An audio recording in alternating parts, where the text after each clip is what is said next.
بقوم بچن قرتی بگویم امشو مخوام بس بکنم امشو میرم محل شایم یه شری برپا میکنم امشو قیامت میکنم هرچی مخوام بشم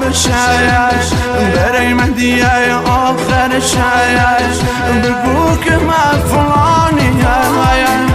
همه میگن روانی همه میگن روانی بشه داره یعنی تا غصه امشو میگیرمش نشان جانم